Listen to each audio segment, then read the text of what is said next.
మా యువ రైతు నిన్న మొక్క జల్లిండాట. మరి నా నా ఇది మొక్కలో నీళ్లు తీయాలా అని సలహా అడుగుతుండు.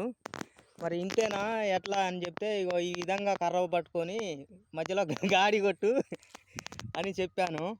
అయితే ప్రస్తుతానికి తీస్తుండే యువ రైతు అంటారు ఈయన్ని. యువ రైతు చూడండి. మీకు ఏమన్నా గుర్తించగలిగితే గుర్తించండి, కామెంట్ చేయండి, లైక్ చేయండి. ఈ యువ రైతు ఏ గ్రామానికి చెందినవాడు ఏంది మీరు ఏమన్నా గుర్తుపట్టగలరా? గుర్తుపడితే గుర్తుపట్టండి, అభ్యంతరం ఏం లేదు. కామెంట్ చేయండి, లైక్ చేయండి. ఇప్పుడు నీళ్లు తీసే విధానం ఇంతేనా, ఏమన్నా ఇంకా ఏమన్నా కొత్త విధానం ఉందా? మాకైతే తెలిసిన విధానంలో చెప్పిన, తెలిసిన విధానంలో తీస్తుండు మరి వాటర్ బయటికి. చూడండి మొక్క బాగా కుదురుకుందా ఏంది. చూడండి, రైతుని గుర్తించండి ఒకసారి, ఈ రైతుని